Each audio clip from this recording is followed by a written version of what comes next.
hello. I didn't see you there. Welcome to the Fans of Power podcast. That is this one, right? We're not doing Rose Google or something, are we? It's not like anybody listens or watches this podcast anymore. You can call it whatever the hell you want. How dare you, Tyler? Everyone's watching right now. The whole world is watching. It's me, James Eatock. I'm the guest. We've got J to the A, M-A-T-O. I'm not going to do any rhymes. Joe Amato. We've got T to the B, A-K-E-R, silent Z, Tyler Baker. And Nathan, whose surname Kennedy. There we go. I always forget. I was waiting for you to spell that all out, too. Yeah, I'm not going to spell Kennedy. Yeah, it's too many too many letters in my name for James to kind of do something fancy. Too many letters. Yeah. Here we are, Fans of Power, man. I'll cut it to you guys because you guys know what you're doing, and I'm sort of like blah, blah, blah, blah. Well, we had to be having you do the intro there. It's just like I said, you're on once in a while, and as a guest, got to have James do an intro. We don't care how it was going to go either. No, I hope it went as badly as expected. No, it went fine. So, we have a bunch of people that are watching you right now live, and I'll acknowledge them for you, James, and then we'll get to some topics. Eric Amon, Grimbot, JSP, Papa Huds, Thomas Ryberg, and Zentron. Missed anybody else? I apologize, but... Well, as for any recent news, was there anything you want to start off with? Because I was going to ask you something about about the return of Faker in a bit. But was there anything you wanted to say or anything on your mind, James? Just a quick shout out to we lost one of our own kind of thing. A guy called Jason Olsen, who was like a big He-Man and She-Ra fan, would always attend PowerCons. I think as far back as 2012 was his first. And sadly, he passed away yesterday morning, Saturday morning. So, yeah, kind of our thoughts and hearts, prayers and all that go out to his family and stuff. So, yeah, a real proper loss for the community. But, kind of there's a lot of love being shown for him online. So, when someone passes away, their legacy is kind of shown when how many people kind of show their love for him. So, yeah, guy will be sorely missed, man. Real shame, real fucking sad day, really. Sorry to hear definitely. That. Yeah, it is a shame, and like you said, prayers to his family. I saw, too, on Facebook where you had made that post that he always liked to have a Stallone, like a custom Stallone Classics figure that people would take pictures with. I believe it was called Sylvester, which is pretty good. And, he would just take that figure around everywhere, and it was one of those things where it became his almost like gimmick. He would turn up and be like, his Sylvester. It's like, oh boy, here we go again. But it would always make you chuckle. It was never anything cynical or horrible or it's just someone coming around to a convention going, check this out, or like look at these photos on my phone of Sylvester. You're like, man, this figure goes with you everywhere. And then last year, I didn't write this on the post, but last year I think he reached the pinnacle because he would always have people take their photo with the figure. So like myself, Pixel Dan, just everybody at the convention really. And last year he got Kevin Smith to pose with the figure, and I was like, "You've pretty much reached geek That's pretty cool. Geek there, if you know what I mean." If you get your action figure that you love getting it with people in photos is photographed with Kevin Smith, then good job, man. I think the thing that I just kind of is really gutting. I know in the grand cosmic scheme of things, it doesn't mean much, but it's like, there's he died like before he reached age. I don't even think he'd got to 40. I think he was like late 30s, if not very early 40s.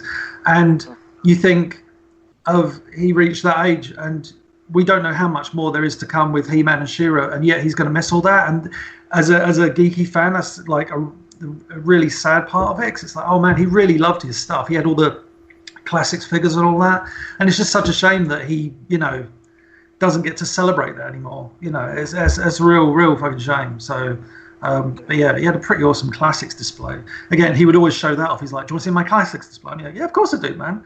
Had it like wall to wall classics. I'm like, someone likes their classics figures. He wasn't too sold on Origins. Interesting. No, I can't say I fault him at all for that. I don't want to say anything myself, but yeah. JMC talk unfiltered. So respect to Jason, man. Yeah, God bless the butt. That's definitely. But James, now this is something I'm not quite sure if I can ask you, but I'll try anyways. Are you allowed to speak at all of the return of Faker, or maybe what's going on with it? If there's anything? Yeah, say? I mean, I can give you it's very vague updates, but it's one of those things where coronavirus be damned. Like we there's something in the works which will allow us to, I can't obviously say too much, but will allow us to show the Return of Faker publicly, available for people to all around the world kind of thing. The problem was we were due to start production on this project in April. Timing. But something happened to the world. And, right.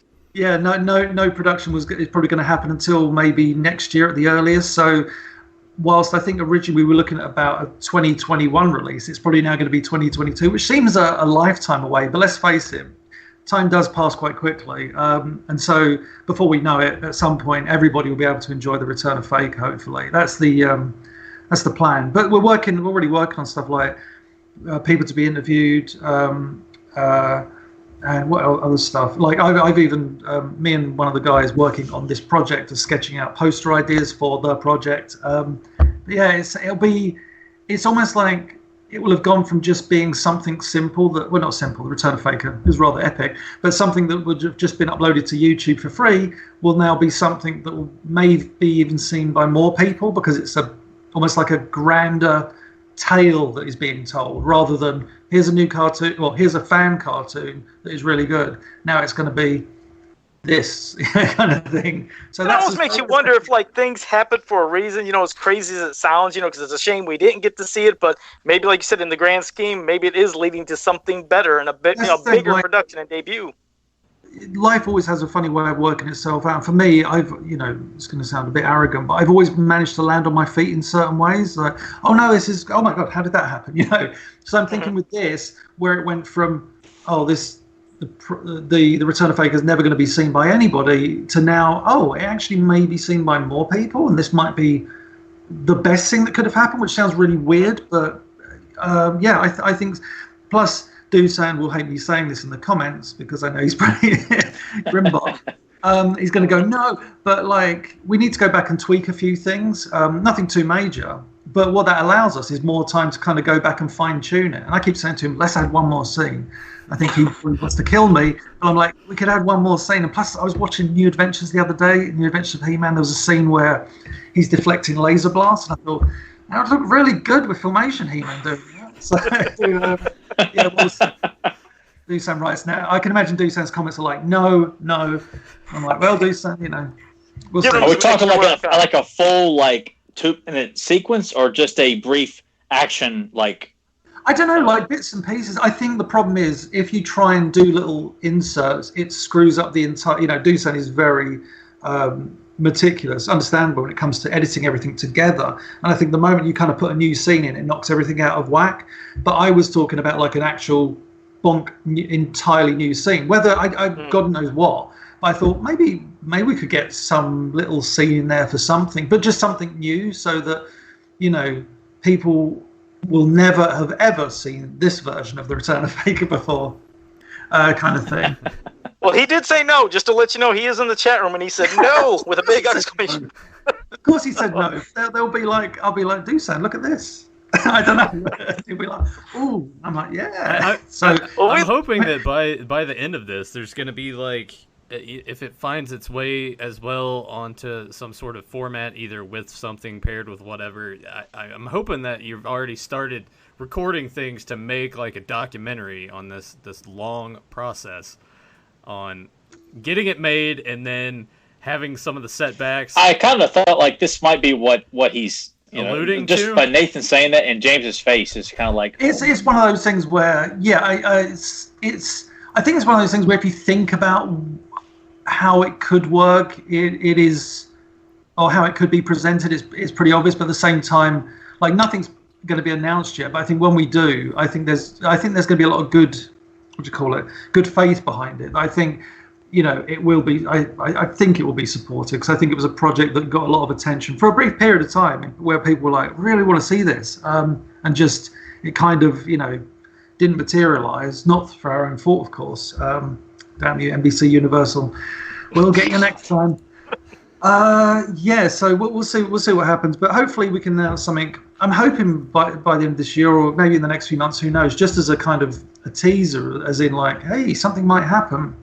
But yeah, fingers crossed. But it will be, I think it will be really kind of awesome. So yeah, There's that. It's so I keep saying to people, the Return of Faker isn't just sitting on a computer in a file doing nothing. There's still stuff happening. So yeah. Well, it's good to hear, and we definitely look forward to seeing when it comes out. Like you said, whether it's into 2021 or into 2022, we're patient. We've waited for stuff a long time. Things that have never came to fruition. So we're used to it. It's nothing different for us, for Masters fans. But, well, now I was going to say we're going to move on to the part, and this is where Nathan's going to come in to do that little slideshow. But we're going to discuss those pictures that you showed, those concept art, which I think, did you do about a week of that? Was it about a week that you did of showing those, or how long? I think, let me try and think. It was 24 images. It was eight days, I think, because I said I was going to do 3 images. You gave us extra. Yeah, I did like a bonus day, so it turned out to be 8 days. Yeah, of illustrations owned by myself and the Power and the Honor Foundation. So we've had this artwork for the longest time. And I just said to Emiliano, should we just we've got no outlet, we can't do books on it. So I said, should we just for the time being anyway? Goodness knows who gets the license next. But I said to him, should we just put there's so many thousands of pieces. I said, should we just put 20-something pieces up? And he was like, yeah, cool. I was like, okay. And that was a hell of a kind gesture. I mean, not to interrupt, but I mean, that's something amazing because you didn't have to do that. But like you said, there's a lot of shit going on. The world's going through some stuff. Everybody's sad. And for you to do that and share that without, like you said, not selling another book, but hopefully one day you guys can to share all the rest of the shit, that was really nice. Well, it was just one of those things I thought it sounds like such a cliche and, kumbaya, my lord. But I just thought, wouldn't it be great if during this time, everybody gets to see some new old stuff, and the concept illustrations just struck me as, that seems ideal. So and I suggested to Emiliano, he said and I even said to him, maybe we should do it again at Christmas, just for because I always like doing Christmas posts over December, like a bunch of whether what was the year before last I did Christmas special trivia, then last year I just did random trivia, and I thought this year we could do here's some more concept artwork or more random artwork for Emiliano reminds me there's an image of a figure that never got made. I'm like, oh my god, and it came that close to being made. It's like that would be great to showcase because it will blow people's minds at the same time as going, So I think there's so much stuff to get out there that I think it'd be good, nice to do it at Christmas. But also, like I said, it would just seem opportune to do it right now because everybody's indoors, so people got more time to look at their computer screens. It's like, well, let's give them something to look at. Baby. So the ones that you shared, did they stand out to you the most? Is that why you decided to share them, or was it just random? Yes, the He-Man hairstyle was I think it has always been my favorite because it's ludicrous. But then you've got I wouldn't say these are even the best. There's some good stuff in there, but I didn't. It's like anything. You don't want to throw all the best stuff because then when you do if we do posts in December, people will be like, oh, these are good, but not as good as what you showed before. The fact is, there's more stuff that's, coming down the pipeline that's really, really good. The really annoying thing was, I think it was about a month before or something, Dusan linked me to some auctions we missed. Not on eBay, it was on some random website. And it was all concept artwork that we'd never seen before from He-Man and She-Ra. And it was a bunch of characters, I think there was Garn from A Tale of Two Cities. I was like, oh my God, we've never seen this artwork. And it was all really unique designs. It was beautiful. But whose collection that's gone to? No one knows. So someone bought this artwork, and I think it was 3 or 4 batches, and it's just and you think, where did that end up? But yeah, it's a shame because you can't accumulate everything and scan everything and get everything out there. But some lucky person got that stuff and probably thought, I've got some artwork, or and this time I've got some spare toilet paper. It's like, no, you never know. Exactly. I hope not. Well, I always remember when the warehouse was the warehouse full of Filmation art was in San Diego for a while, for quite a few years. That's where the collection was really mishandled, and beautiful pan backgrounds were chopped up into 4s. It was just like, even I remember buying one myself, and I was like, I watched the episode and I thought there's an entire section missing, and he said, oh yeah, I trimmed it to get it in the envelope. I was like, oh wow. Yeah, you wouldn't believe. It's so lucky that Lee Clevenger and a few other people, mainly Greg as well, Anna Motz, got into that warehouse back in the early noughties to pick up a lot of those Grayskull and Snake Mountain pans because they got preserved. If they had ended up in San Diego, you would have seen the Snake Mountain throne room cut into 5 pieces with a cell of Lucky pops on top or something. It was just, it was mind-boggling to see that. But when the warehouse was there, when the collection was in that warehouse, the owner of that warehouse, actually a really lovely guy, even though his guillotine methods were questionable.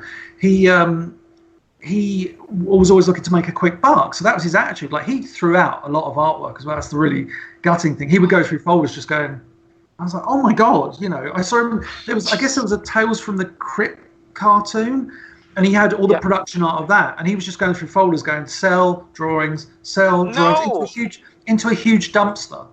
That was just going to be Jesus Christ. Yeah, and I was just like, oh my god, you know, someone probably really wants that. But anyway, his attitude was proper business. He was like, I bought all that collection for this much. I just want to turn it and make a profit, which he probably did, but by just getting rid of it, kind of thing. And he sold. I think he said he just sold about 30 or 40 boxes of He-Man and She-Ra production art. Just sold them to China. He was just like, oh, some Chinese people wanted a bunch of artwork, so I just shipped them over there. It's like, oh my god, you know what?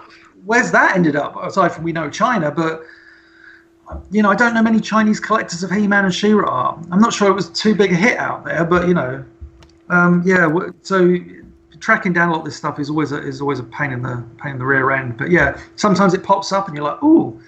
I only recently found out some. I'm a proper tease, but I found out something recently. I thought, oh my god, there's like some artwork for something, and I'm going to try and get my hands on it, because when I do, I'll do another guess what I got, and kind of showcase it to people. So fingers crossed that happens.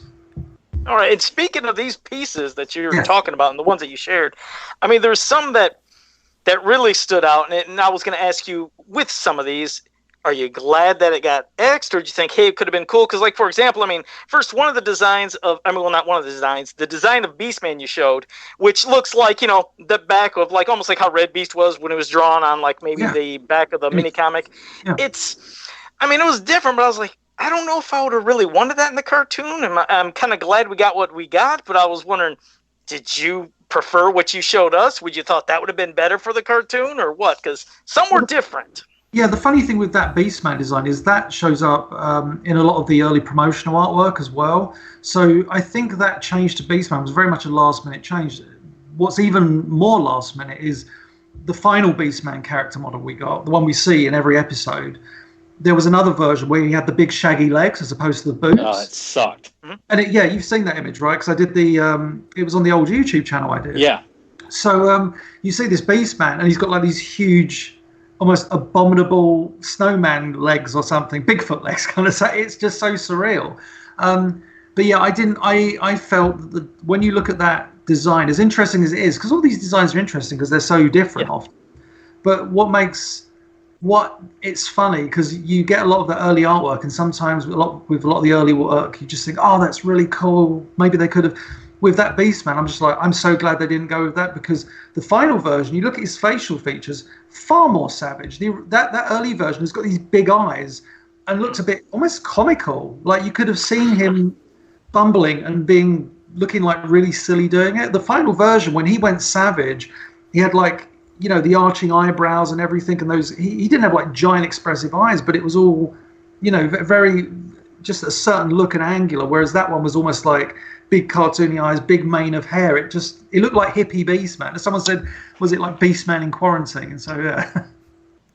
And I think Mantenna would have been, because that's what I'm seeing right now, as evil as he looked. I just didn't know if that would have been just too difficult to animate constantly over and over. I like the look of him, but it was just different. And Azrog, he had his changes as well, which I'd like to hear you and Tyler, because Tyler champions Azrog and loves Azrog. So I'm curious to see what Tyler thought of that Azrog as well.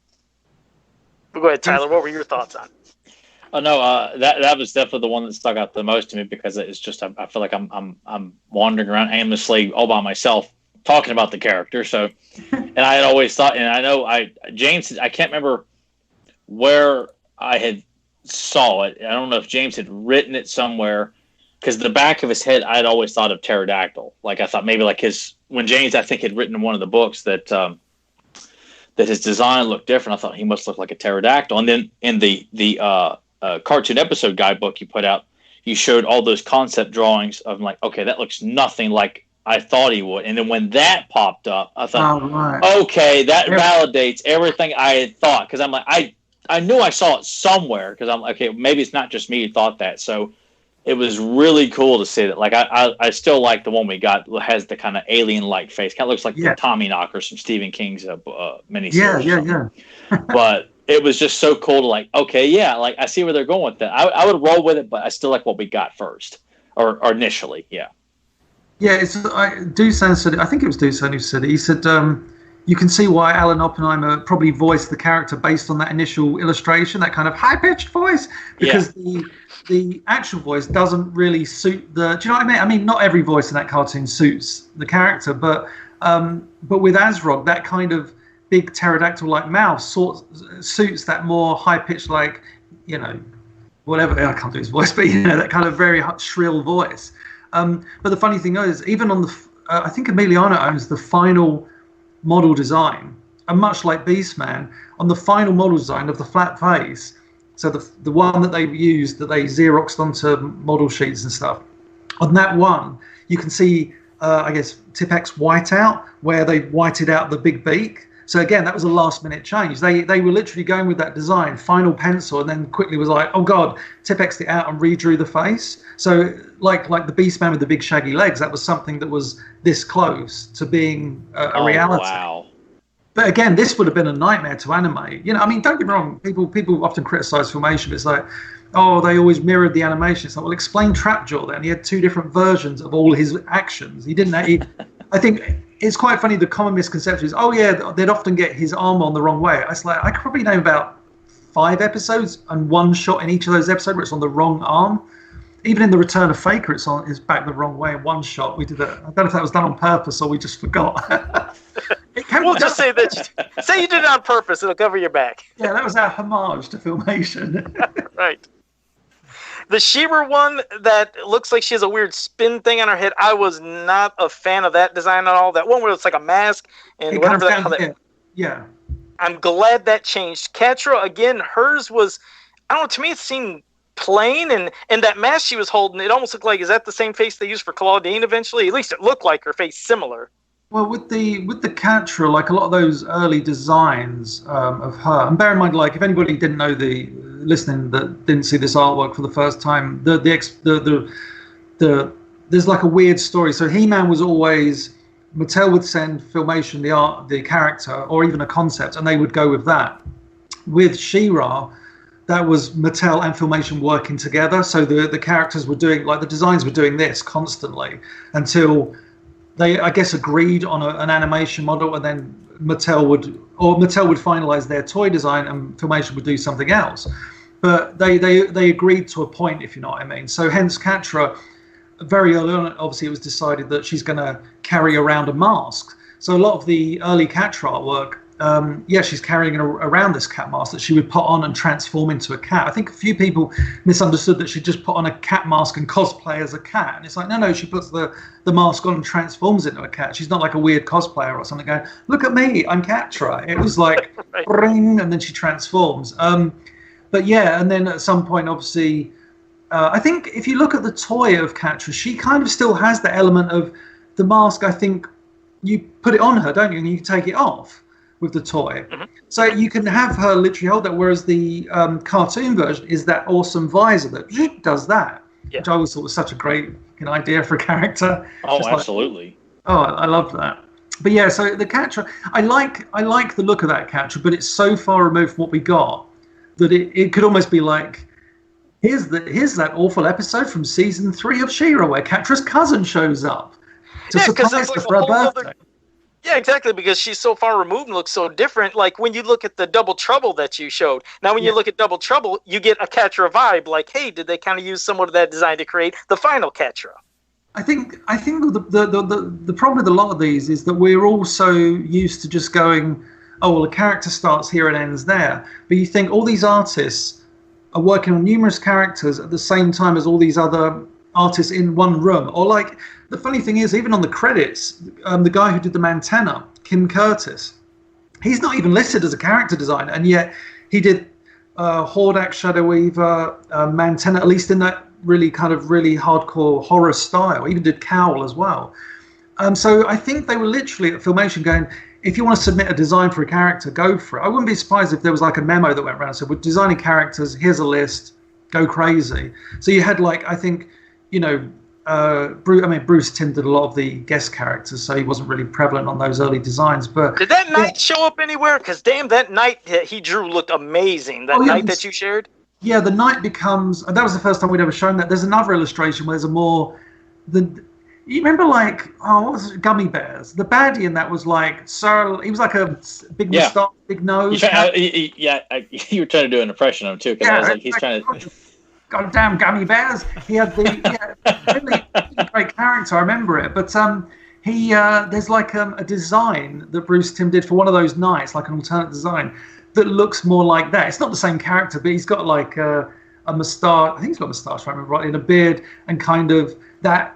Knights, they wear that almost chainmail around the head, and he's got a scar across one eye as well.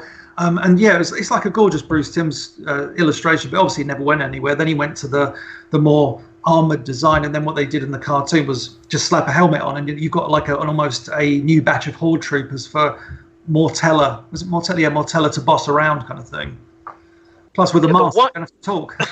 Right, and the one I think out of all of them that just to me didn't fit in was that Grim Reaper character, that Reaper. That was it said who drew that? Because I couldn't remember if it said who. No, with Reaper, there were so many designs going around for that character. So you had the funny thing is, me and Emiliano were discussing this actually. Reaper, a lot of these characters, there was nothing linear about this. It wasn't like here's one character, here's another. But when you look at certain things, it was obvious that. I've chatted to Dusan a lot about this. We had like a really quite deep discussion about this.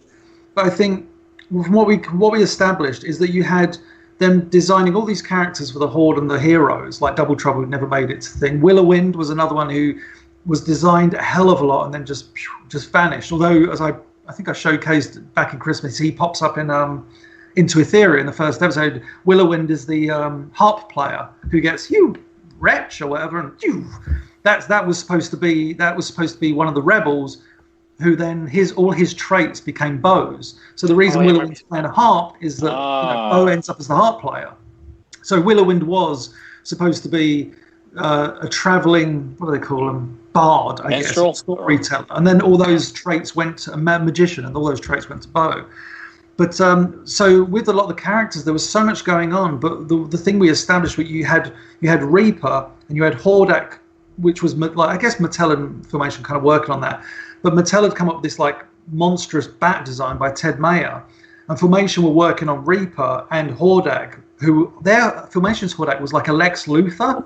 Originally, he was human, and then he slowly gets more cyborg parts. But then slowly, the designs of Reaper and Hordak and Mattel's Hordak all kind of come into one character. So, it's really unique, really interesting to see these characters all come together. So, I mean, Reaper, that illustration stands out like a sore thumb. But there are more designs where he starts to resemble Hordak, and then you've got more Hordak designs where he goes from being human into, more like, it's like a weird mix between Reaper, their Hordak, and Mattel's Hordak all come as like one character. But really fascinating. And Emiliano and I were saying when we were talking about it, I don't think there was just a linear process. It was just ideas going back and forward. Like it's one artist drawing something, someone going, "Oh, that's a good idea. I might do that on mine," or whatever. Because they were just, their goal was to create these characters and deliver them. So I think it was just a mixture of all that stuff. And again, this is something that you don't have to answer because I know there's things you can't say, but I mean, with all the stuff that you've shown us, and like you said, all the stuff that probably still has not been shown, is there ever, you think, a possibility that another Pound Honor Foundation catalog could be made with conjunction with somebody else working together, or is that? I mean, I don't know. I mean, that's more for the foundation to answer. I'm not part of the foundation these days. Okay. Yeah, but it's obviously I'm friends with Emiliano. I'm in close touch with those guys. But it's we'd all like to think that would happen, and let's face it, for the good of mankind, the good of the He-Man and She-Ra community, it'd be great to see more of those books. It's like, why aren't those books being published? I think that's the bigger question. It's like, I understand licensing and this and that, but when you're putting out, books, you think there's a whole plethora of artwork here, and the foundation, myself with my own collection, have always been willing to go, hey, that was the beauty of the Dark Horse books. They were always willing, they obviously had a finite time that they could produce books, and also, understandably, they they look at things and think, can we make money off that book? And I don't think they had much faith in art books beyond the Art of He-Man book, which I totally understand. I think there is, but they're the decision makers. But the beauty of Dark Horse was they were just so damn easy to work with. When I did the Animated Adventures guide, my God, it was perfect. I thought, I don't want to be throwing my weight around. And they were like, what ideas you got? I was like, okay. And then we went back and forth, like Mattel Filmation, working with those characters. We went back and forth, and what came out was a pretty damn good book. So you just think those art books, there is an audience there. It's not going to be as big as probably the Art of He-Man book, because that was, that covered so many different canons. Whereas a Filmation book full of the stuff that the Foundation has would be amazing for the cartoon fans. But also there's so much in there that I think just even casual fans of the cartoon would enjoy. Because you've got, even like art students would enjoy it, because you've got a process of design. You can see how something went from that to that. It's I think it's fascinating. Yeah, and especially the fans that love getting all this stuff, like all of us, but we love seeing things that have never been shown before. And to know all these different stages, not only what you said, what it takes to come up to a character, but all these other characters that we have no idea, like how you showed, like the Knight and the Reaper and many others. I know it's something that would sell, it definitely would sell, but like I said, I guess it's just a matter of like how things come together, and hopefully it could happen again someday. And you think, like, surely in this day and age, like, we all love physical books. There's no doubt about that. But you think, could there be the option of like a digital book? Would a publisher be more inclined to go, look, we're not willing to risk putting a book out, a physical book, because blah blah blah. But you think a digital book, whilst we all prefer the digital ones, physical ones, I think a digital book would be a guaranteed no loss for the publisher, because it's like, we take the licensing fee or whatever. But I don't know. I'm not in publishing. Well, with all this, I was going to say, I think the main problem you would run into digitally is just the fact that how easy it would be for someone to just be like, hey, here's all the images, and no one has to pay for it. That was the one thing. Yeah, that's the one thing about Serial Geek, why people would always say, are you going to make it digital? And it's like, I would love to, but also I think the moment I would do that would just completely undersell all my, magazines. People would be like, well, I could just... Or, you just have to go on certain websites, which I'm not going to name for legal reasons, to be able to look at all the latest issues of any comic. If you want to read Masters of Multiverse, there's a website for that. If you want to read that comic. Are there people? There's people that read that? Yeah, well, Joe, I can already think of two, me and you, for the sake of the show, yes. Yeah. Wait till the end of the month. Do send I read that comic as well. Read it. We read it. And laugh and drink and make fun of it, I hope, or... No, of course not. We celebrate the beauty that is He-Man and She-Ra. Well, speaking of celebrating, speaking of laughing, hopefully we ain't going to be laughing coming up, because we always have something that James is going to share with us. Now, just a little while back, and see, I had no fucking idea about this until I posted, and James said something, but I posted that picture of like, hey, man, did this He-Man VCR game come out? I never got it. I don't remember seeing it. I showed that picture. And of course, here comes James, swerving into everything. He's like, hey, do you know I have the whole thing written out about that? Got that in like one of your lots too, where it shows the whole concept. So I was like, well, Nathan could probably show the picture of the thing up on the screen. Well, there, he's got it up already. And it's cool. It has a big ass sword. Kids would have had a blast, a lot of those interactive games. But for you almost made it sound like reading it, it kind of would have been strange or what? But that's why we got to hear this shit, because I've never heard what you're going to talk about. I feel like what's about to happen... We're not going to laugh. But he's like Land of Legend all over again. Not bad. Not that bad. Why is it? No, it's not James, that bad. Oh, no, because it's like... But you felt the need to bring it up, so obviously it strikes a chord there. He's always got something that's new and great, and the second he shares it, it's like it turns to shit. So he starts laughing. I'll start with the backstory of the VCR game. So the first time I remember seeing the script for the VCR game was... Lee Clevenger, the guy who used to go to the warehouse, used to, be actual friends of Lou Scheimer. I think he's the only person I know that actually went into Filmation Studios in early '89. So literally, he went in as they were beginning to close down. So he said he walked about the floors. There was like certain offices were empty, but he went into Lou's offices. He's like, wow, you actually got to go to Filmation in 1989. He was like, see, he only lives up the road from where Filmation used to be.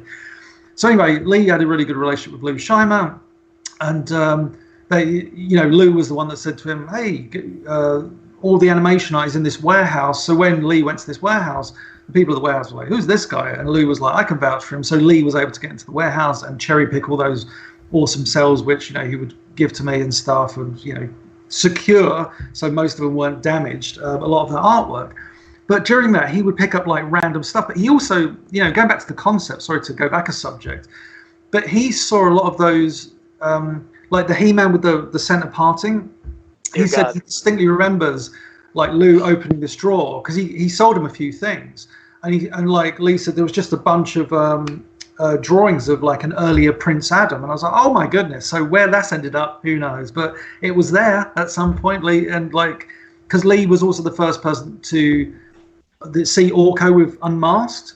Because I think Lee said he was going through the storyboard, saw that, was like, oh my god, and quickly traced it with a pencil on some like tissue paper or something, and then read through it. So funny. And he was like, here's what it looks like. And I was like, no. And then eventually I got the story. I was like, oh. Pulling his own Indiana Jones, putting that paper over and then tracing it. Yeah, pretty much. Yeah. Or the Big Lebowski where he does the sketchy thing and he gets a penis instead. My favourite jokes in a film. But yeah, so Lee would always have access and like get really random stuff. And yeah, I remember like he just had a script and he was like, oh, I've got this VCR script. And I was like, oh, what's that? And he was just kind of explaining it briefly. I was like, oh, sounds interesting kind of thing. And then I think I wrote down when I first got the file on my computer, it was like 2015. So maybe it was yourself. Someone had uploaded an image of that catalogue page where it's like He-Man VCR game and a She-Ra one as well. So maybe the script for that exists. And I remember seeing that image and going, oh my God, Lee, this is the game. You've got the script to this game that never got made.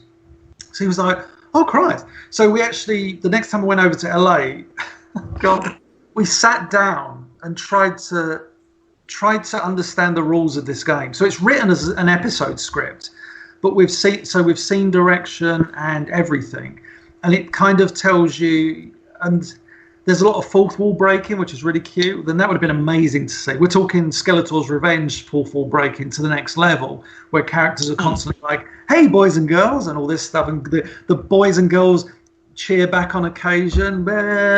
So that would have been interesting. But so we tried to understand the game, and it's funny. I told Lee, I left him a WhatsApp message, and I said, "Oh, I'm doing a podcast now with Fans of Power," and I said, "I'm going to be talking about the VCR script," and he left me a voice message back, and I wish I could play it that you could hear it. It's just him laughing, going. He just reminded me how much we laughed trying to understand this game. Because you think, I think the problem is with game makers that are, I guess, cartoon writers and I don't know, certain designers. There must be such fans of Dungeons and Dragons. They think any kid can play this, and they make the most convoluted, complicated game that is supposed to be for like 5 years old and up or something. Yeah. It's just. Is it possible that was an early draft? Was that maybe an early draft of this? This is like the script. It's even got scene numbers next to it, which means the script was done. This was an approved script. This was ready to go. But also with that, it is giving you directions on how you would have played the game and interacted with. And it's funny. I went back today and I looked at the image of the game and like, there's the sword, the key, the gatekeeper, whatever, the keymaster, whatever they call it in the game, and there's the red players and the green players and the blue players and the yellow players and the fucking that sounds easy. But give us a taste of this shit. I started writing notes about it. Okay. And then I gave up because it just started to get really complicated. So my notes are pretty crap, to be honest. Well, did I make? Did anyone here? Because I've seen videos of because the VCR games were a hot thing for about 5 minutes at some point in the 80s. It seemed like everyone was churning out VCR games. I never played any. I don't think Tyler did. Joe, I imagine you probably played one or two. I played, I did play a few, and there was different ways some of them were. Just like how James was saying, you were interacting with them, talking back and forth to you. Then there was other ones where you're watching an episode of something, then it says pause. Yeah. And then once you paused, and then it would, you weren't supposed to look at the screen. It said, now what happened in this scene and how many things happened here and here. It was like more of a memory and, memorization thing. But there was others where you were interacting, doing as they said, going back to whatever paperwork and game pieces you had. So, as when I looked at this, all I've ever had was this book with these images. And I thought, damn, this looks cool. You got a big ass sword. It looks like He-Man be on the screen. You see all the game pieces, and I just always imagined what was going on. Was there all new animation that was going to be drawn specifically for this? Were there voices that were already acted out for it? My mind starts running wild, but then I hear James saying, "Oh dear God," and I'm like, "Oh, was it going to be a pile of shit?" But no. I think my fear of going back to just what Nathan said quickly. I remember there was a game that did the rounds in the early 90s. I think it was called Atmosphere, and that was a VHS board game kind of thing, interactive, pause the video. With this game, the He-Man game, it doesn't look like you had a chance to breathe. It's like, play this, do this, go over there, look at that, what's this, hold this, do that, hit him, punch him, shoot her. It's like, what's going on? So, I mean, like, if I was a professional, I did try reading this and summarizing it, but I couldn't. So I'm just going to kind of go through it page by page. There's only 85 pages, so... No. It's a tape. 85 pages. We're here at 9 o'clock at night. It's 3 in the morning for you. Just like when you want me to wrap up, just tell me. I think that'll be after about 5 minutes. But it's don't get me wrong. It reads really cool, and you think, oh, this would have been visually such a treat, where all the characters at some points are talking to the audience. So it starts off like there's no intro. It starts off. It says outer space, a star field. Typical, you can imagine Eternian panning shots. Oh my God, start the episode. So we're on the fertile plains, and it's the start of the episode Trouble in Arcadia, when He-Man's running about with his shield, defecting Man-at-Arms explosions that he's setting up. Oh, my new force shield works perfectly. However, it's Prince Adam testing the force shield. So he's running through all these explosions, and they're all hitting his shield and stuff. And it's pretty similar dialogue, except for little changes and stuff. So Man-at-Arms is like, good work, Adam. My new electric force shield works perfectly. Orko's there. He says, yeah, it's great. Cringer's sleeping. And Cringer makes a quip. I wish we'd invent a sound shield, Man-at-Arms. Ha, ha, ha, ha. That way you guys wouldn't ruin my naps with your noisy tests. I thought it said twats. I was like, oh, blimey. Cringer, you're always... And then Orko, oh my gosh. Reacting as Orko, Adam, Man-at-Arms, they're here. Adam and Man-at-Arms turn and smile as they look into the camera.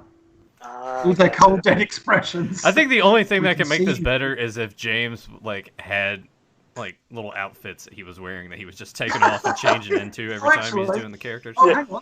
Yep. I just realised we could. Hang on a second. Let me just pop this window up so I can see. So look, Orko. They're here. Perfect. The puppet came into play. What is it? What have you seen? So, oh man, quarantine has been good for me. Yeah. Adam. So Adam, Man-at-Arms, they're here. So Adam turns to the camera. Hello, I want to take you on an adventure. Oh, shouldn't I tell my parents first? I know we're going to have a lot of fun, and I know you'll. Adam, what about you-know-who? This is Orko. Adam, well, what do you think, Man-at-Arms? I should be doing the voice. Well, what do you think, Man-at-Arms? I think the boys and girls already know your... I think the boys and girls already know your secret, Adam. But just in case, why don't you tell them? Oh boy, Adam's about to reveal his secret. And this is the best part. As Adam walks towards camera, I am Adam, Prince of Eternia and defender of the secrets of Castle Grayskull. This is Cringer, my fearless friend. Cringer's sleeping. Fabulous secret powers were revealed to me. This is almost like it's been pre-scripted, Prince Adam. The bear held aloft my magic sword and said some words. I became He-Man, the most powerful man in the universe. And it says various shots from the main titles. Only 3 others share the secret. I think we know how this goes. And then he goes, and He-Man says, and now you know, but please, keep it a secret. Hooray for He-Man, says Orko. Thank you, my friends. This is like the He-Man adoration hour. He-Man's great. He's like, yeah, I know. He-Man, right now I'd like to introduce you to someone special. You probably know her already, but she wanted to meet you in person. And here she comes now. Blah, blah, blah. Teela lands. What is she in? The Sky Sled. So she comes, and here she comes now. Cringer's yawning. Teela, I'd like you to meet some of my friends who watch us on television. I mean, I honestly think this dialogue, because it's final script and it's got numbers next to it, I think it was probably recorded So I think there's Do you also think maybe there could even be possibilities that they drew out some of that animation, possibly, or is that maybe a storyboard stage, like as a random example of something most random I've had, but not the greatest thing I own. I've got a storyboard. It's 2 pages, and it's Mattel. It's a Filmation storyboard advertising an Attack Track toy, but it's the Filmation Attack Track. But it's not it's not a case of them selling the Filmation Attack Track. It's here's an advert, blah blah blah. And it's like, that's unique. Now, what was that for? Was it just a test? Was it, I don't know. I've got no context with it. Because I mean, like with everything you just read there. Now, I guess what I'm getting at is obviously we're hearing what would have been said in the the tape when you put it in. But I mean, were there a set of rules off to the side that would have told you, like, possibly, when they would have paused, when they would have did this, or was this just everything that's scripted of what you would have been watching? Oh no, the rules are about to come, my friend. Oh fuck. Okay. Before I do that, let me just I'm just going to blow my nose quickly. Apologies. Shit's got him running. That's a earmuff. There we go. You have to prepare yourself for this one. Get some hanging there. So right. Here we go. Tila, I'd like you to meet some of our friends who watch us on television. Tila screams. Right. Hello, everybody. I'm pleased to meet you. Hey, what about me? I want to meet the boys and girls too. This is Cringer. And I'm sure they want to meet you too, Cringer. Say hello, everybody, boys and girls. Hello, Cringer. Orgy, says Cringer. All right. Who's ready to go, says He-Man. Yay, everybody says. Oh, no, everyone says. Right, here we go. Right, so He-Man starts speaking to camera. First, let me explain how we... Orko interrupts. Hey, He-Man, can I tell them? Can I, huh? Sure, Orko, go right ahead. Thanks, He-Man. Orko turns to the camera. All right, everybody, listen up, because this is where it gets great. First, so if you go to the image that Joe shared, you'll see what they're describing. First, lay out the magic floor mat in front of your TV, like this. So then Orko, let me see. Orko flies into flame. The game box is gigantic by comparison to Orko. So obviously they're using the game box graphic and artwork. So lay the magic floor mat in front of... So I hope everybody's playing who's watching this. Lay out the magic floor mat. Not just a floor mat, magic floor mat in front of your TV. Like this. Here we go, Orko. Close on the Masters logo, it says. This is important because you'll be using this magic mat to go along with He-Man and his friends on their adventures. Okay. Hold for a bit. So, got your magic mat ready? Pauses. Not pause the video, just a pause in the dialogue. Great. One of you sit here. You'll be the yellow player. So there's a yellow player square. So one kid's sitting on the yellow player square. He points with the other hand to the green player square. Okay, now the next player sits here. That makes you the green player. The top of Orko's hat snaps and a third hand pops out, points to the red player square. And anybody else who wants to come along and play can either be the red player or the blue player. But remember, for the magic mat to work, we always have to have 2 players and someone always has to sit at the green player square and the yellow player square. Okay, so this seems pretty straightforward. We're on page 10 of 85. Oh my God. I think we're making to 11 and we're done. Jesus Christ, I can look at Tyler. I think he's ready to snap. I don't know, but this is a doozy so far. We're in for this. Right, okay. Now let's see what we've got here, says Orko. Biggle, baggle, buggle, blut, magic powers, please open that. That doesn't rhyme, Orko. Wow, a special power sword. Let's put that right here. The sword pops in the part of the magic. There we go. Oh, you've actually got the catalog. Yeah, that's why I'm looking at it right now. I wanted to get a better look at it. I didn't know you actually had the actual original That's pretty awesome. Yeah, yeah. Like I said, I like them tokens too. There were some like cool tokens that seemed like. Yeah, but go ahead. So, so the big power sword, I think he's talking about that the kid had in the picture. Let's put that right here on the part of the mat that says game pieces. Even Orko says at this point, boy, there's still a lot of stuff in this box. But don't worry. Right now, all you need are these. What does he say? Special playing pieces. Pictures of He-Man's friends on them. Put them next to the power sword on the game pieces area. So magic mat, red, yellow, green, blue, game pieces, sword, playing pieces. Okay, we're getting this. We're having fun, boys and girls. So now, wipe. So screen wipe. Where are we now? Orko appears next to He-Man, Man-at-Arms, Teela, Cringer. Man-at-Arms stands next to a small pyramid-shaped device with high-tech instrumentation and flashing lights. All right, the boys and girls have their magic mats all ready to go. Good, because we have a special mission to perform. This is Man-at-Arms. We're going to plant this early warning beacon near Snake Mountain. Okay. Well, Cringer frowns. This is sounding worse and worse. But Cringer, this is an important mission, says Teela.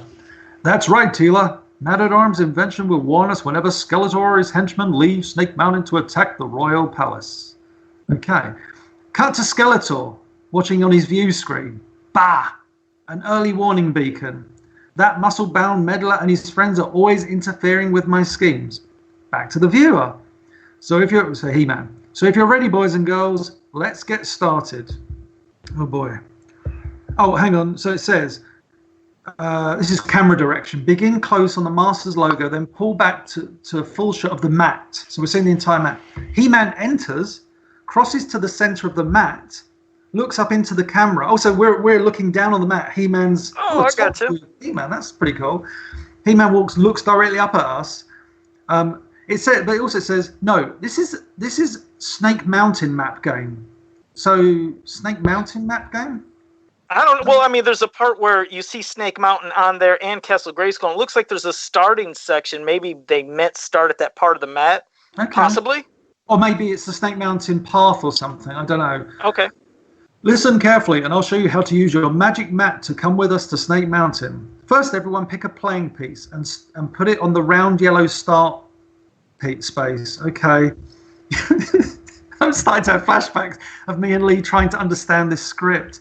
Do you think possibly, not to sound nuts, like now when you first seen the script, you didn't see the picture. Do you think if you would have seen the picture along with that, maybe you would have got a little more gist? Maybe it wouldn't have been as insane, because it still sounds like it is mind blowing. But I think it gets more and more insane as the script goes on. So don't get me wrong, like I think the image would have helped, but it does at one point. It just sounds like they start playing another game.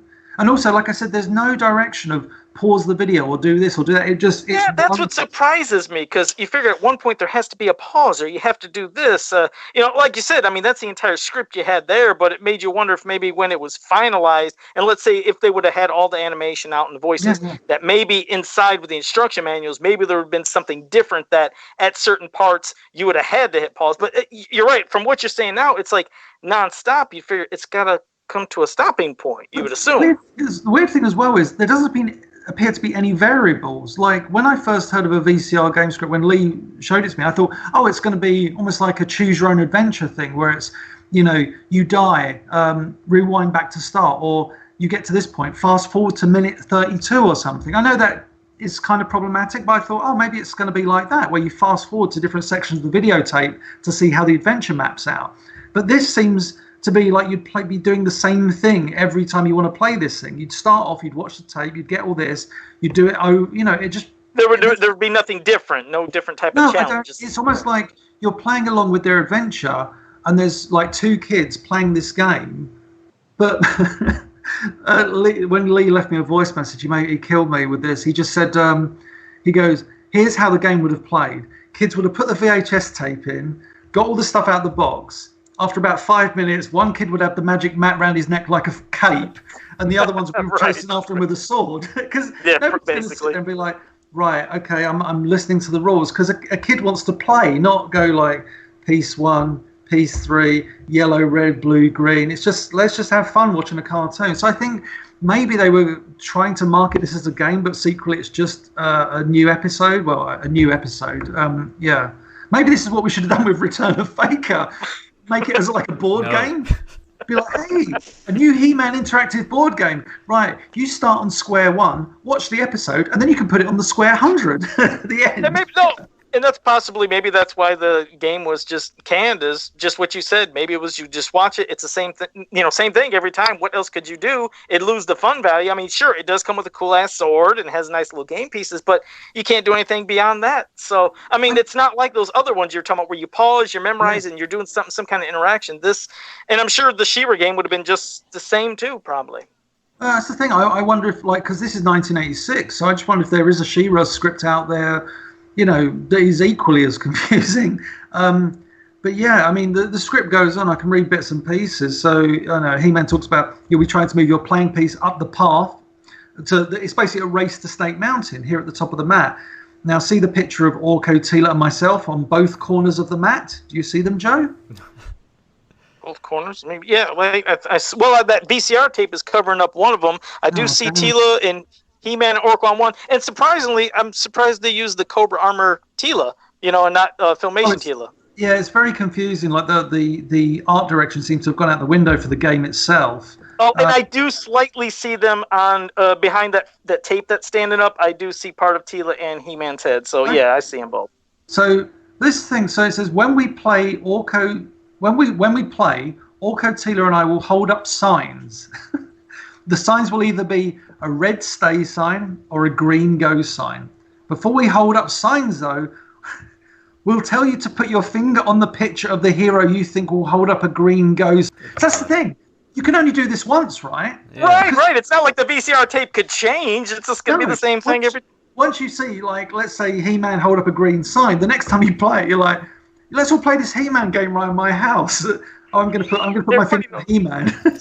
He wins every fucking time. Well, unless they had the thing on the tape where it is the different scenarios, but it's like, so you play once and then you stop the tape, you don't rewind it, and then the next time you play, it goes again. Maybe they had that segmented 4 different times over, so maybe the tape's 2 hours long. I don't know. That's yeah. I mean, maybe, but if I remember rightly in Joe's description, it says something like an hour-long cartoon or something.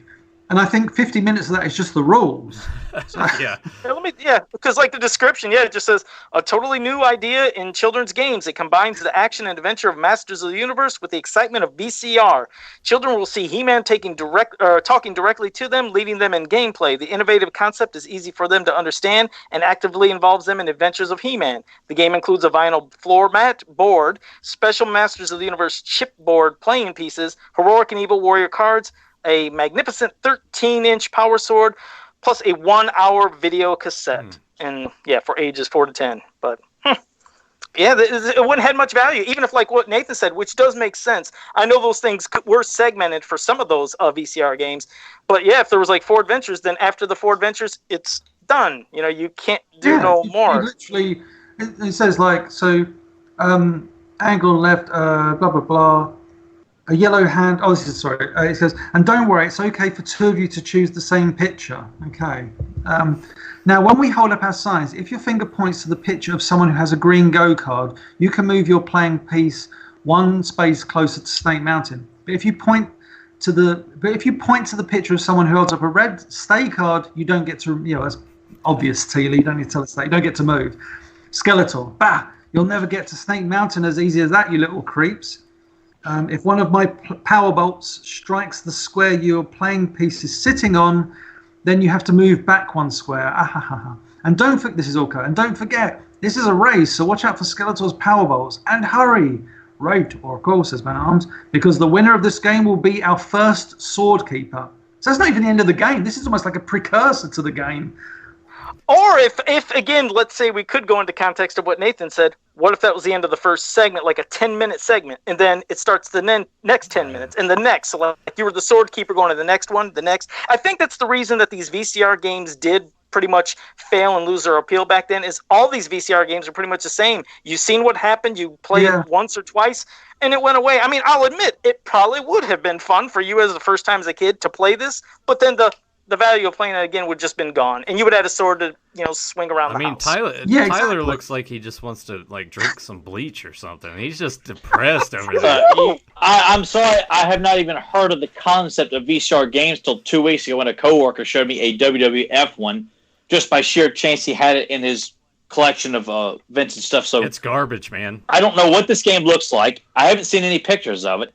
I'm completely lost on all this stuff. So I'm just Like what? I'm like the episode of The Simpsons where Homer's brain just kind of floats out of his head, and my Is this body's three just kind of times? sitting here.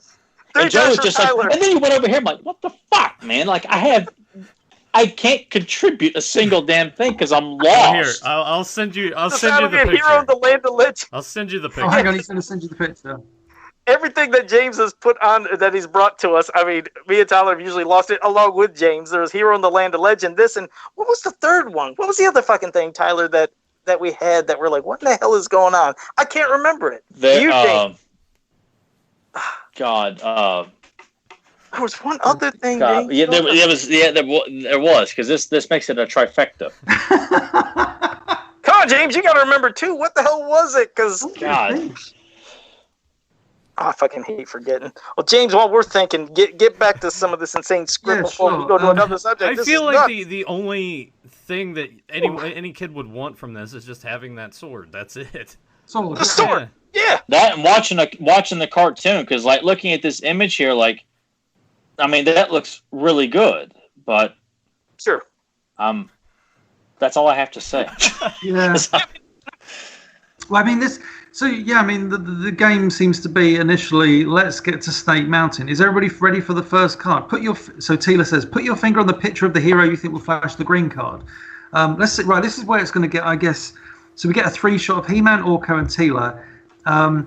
As they flash their cards, we see the sequence for the first round of play like this. He-Man, go. Tila, go. Orko, stay. The go cards flash brightly to allow for a 10-second play time. Oh, so in other words, they flash and then the character goes, do you stay or go? If you pick the picture of He-Man or Tila, move the playing piece up the path to the next space. Okay, maybe this game isn't as complicated. But if you point it to the picture of Orko, you don't get to move your playing piece. Then it says, uh-oh, there's Skeletor. Animated Skeletor pops on and aims his staff towards the camera. Try a taste of my Powerbolt, Wimpy Warriors. Remember, anytime one of my Powerbolts hits the square you're sitting on, you have to go back 1 space. He-Man, let's do it again. Is everybody ready? And then they hold up their cards. It's the same thing. Right, let's go. How many times do you have to do this? Through the Crystal Mountains. Hey, remember these mountains? They're neat. Or you can... Oh, wait, I jumped ahead here too fast. Well, Orko, all right. He-Man, which way do we go? Oh, because there's the right angle on first path junction. But this is the cartoon. This isn't the board game. He-Man, which way do we go? Well, okay, it's up for the boys and girls to decide. Pick whichever one you want. He points off in one direction. He-Man says, you can take this path through the Crystal Mountains, or you can take this path through the Forgotten Forest. Orko says, gee, it's neat here. This is where Skytree lives. Nice deep cut. Oh, no, okay, all right. Yeah. But don't worry, whichever path you choose, they both lead to the finish circle and Snake Mountain. Skeletor, ha ha ha ha. He-Man, look out. Angle to feature squares 4, L3, and R4. As 3 bolts hit those squares, the squares light up on screen. Phew, made it through that one. Put your finger on the picture of the hero you think will flash the card next. It's like, stop flashing your cards and get to Snake Mountain, for goodness sake. If I zap you, you have to go back 1 space. It's like a constant narration. It's like they're reminding kids how to play the game as they go through it. Let's try and get to the conclusion here. Uh-oh, here's another one of these places we have to decide which path to take.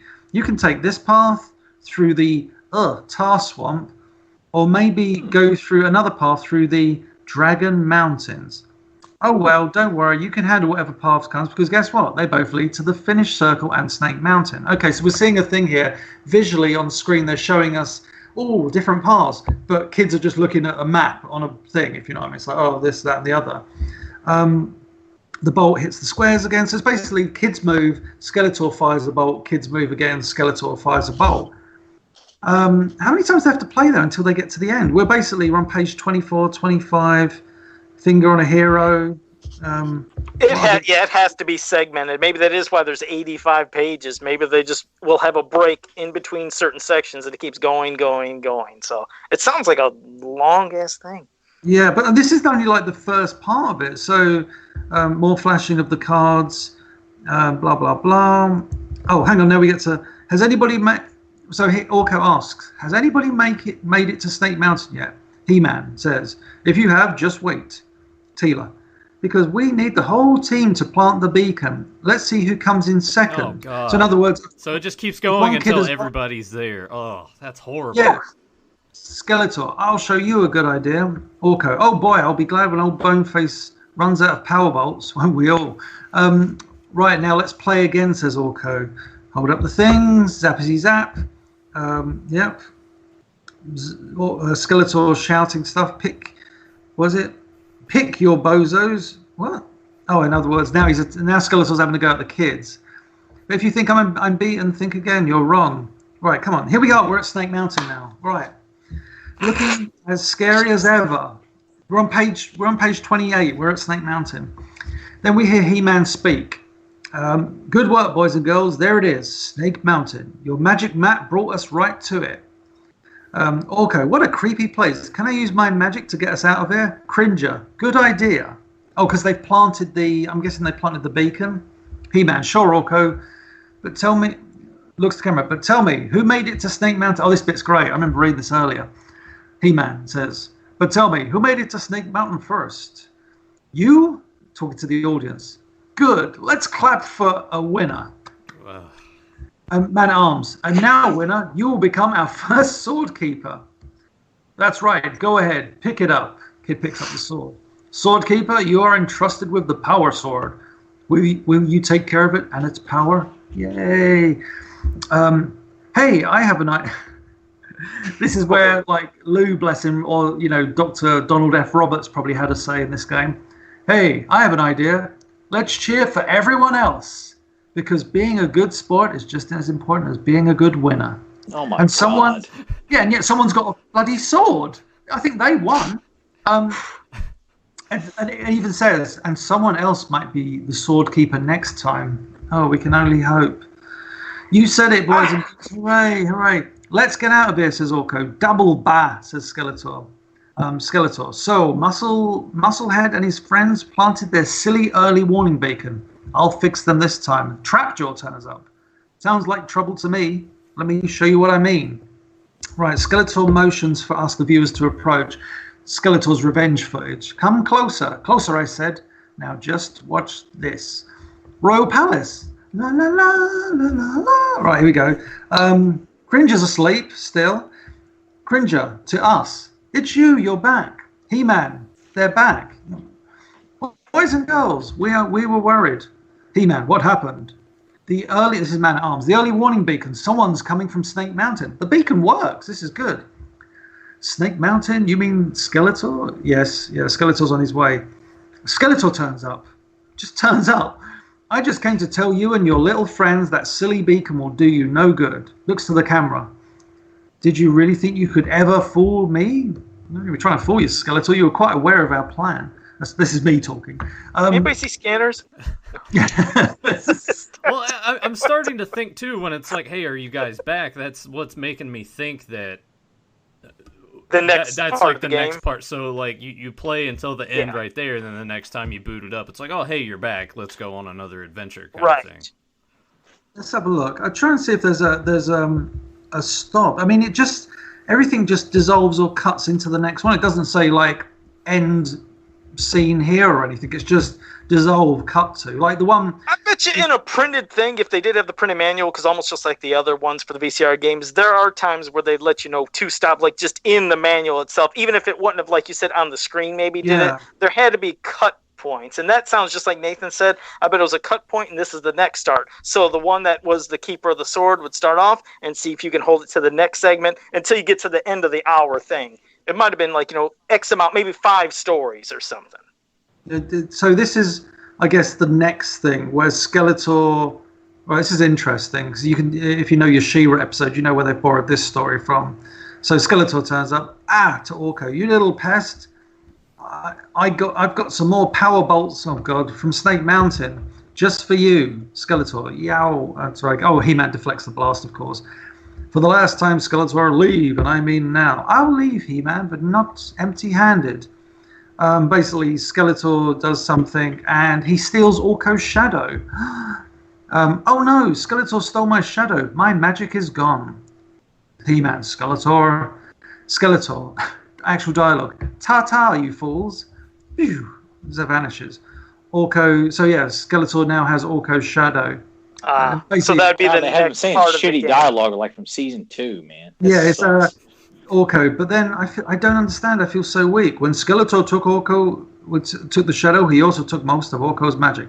We have to go after Orko's magic, or Orko's shadow now, right, He-Man? Because if we don't get it back soon, how do we find where Skeletor's taken it? Jeez, I wonder.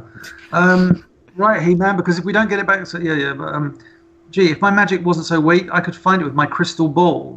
Okay, crystal ball. Sword Keeper. Well, okay, so now Orko's addressing the person who's still got the sword from the previous round. Sword Keeper, will you use your powers to help me see where Skeletor's taken my shadow? A pause. Good. Now, here's what you need to do. I'm going to rub my crystal ball. When I rub it, I need to say the magic words. Oh, why am I laughing? The look on Tyler's face right now, I think, says it all, really. So Orko's going to rub his crystal ball vigorously, and he needs the child holding the sword. Does it say that, or do you throw in the word vigorously? Because I'm just rubbing balls. He needs you to come follow him to He's his like- van that's right over there. He's like, Candy. Oh shit! This would have been a one and done game. Yeah, I could tell it would have been a one and done. If they could have did something like the Memory Stone game, where it was like Dungeons and Dragons, where you pick your own adventure, go to page 10, go to. He-Man and Memory Stone was such a good game. That would have been like if they did a Filmation kind of thing like that with VHS. Like I say, we are going back and forward with timer or something. That'd be great. But anyway, I'm going to rub my crystal ball. Can you? So he says to the sword keeper, when I rub my crystal ball, I can't stop saying it. Can you say by the power of Grayskull? Now, sword keeper, when you Say my name. Oh, man. Just Rub my balls and say my name. It's just, Yeah. I want to hear you say it nice and loud. Does it say that? Or are you adding that? Now, sword keeper, I want to hear you say it nice and loud. Deeper and loud? Yeah, say it nice and loud while he rubs his ball. Like Orko, Yeah. here we go. I'm rubbing my Orko, humming mystically. It's ready. You have to say the magic words. Repeat after me, loudly. It's just like some. Face go. Hooray! Here comes the picture. Thank you, Sword here Keeper. comes the picture. Is that what we're calling it? I can't take this shit no more. We gotta stop. God damn it. Well, we can needless to say, it's I don't know, good and bad. This game didn't happen. God damn it. Oh fuck, James, thanks for sharing this shit. We can't go. You don't want him to go anymore? I can't take this shit no more. It's funny, but it's insane. God damn, what are the odds that he would have the script of this thing that they showed? Oh, for fuck's sake. James, thanks for sharing that with us. We're going to probably get to people asking you questions now because we got to take a break. We got to get off this game. Anybody in the chat room, if you have questions for James or us, please shoot them. But help, give them to James. Anything you want to ask him, and we'll read it. And goddamn, take a breath because that was fucking too much. Just rub your balls and then ask James to I can just can't you just hold his sword introduce aloft and that say out? the magic words. Rub your balls and say James's name loud. Yeah. Let's do it. Say it in It's front gonna of a be mirror 3 times, and I'll turn up behind you. Yeah. And then say, Yeah. And I'll say, it's coming. The picture's coming. Everybody's got to do it. He's got to draw one This is picture the thing. of that. It's like, Make it perfect. he's like, say my name. I'm like, say my name. I'm like, yeah, say your name. Say my name, kids. Oh man. Oh, Jesus Christ. Well, Zentron had a little thing for you because he knows you watched them both.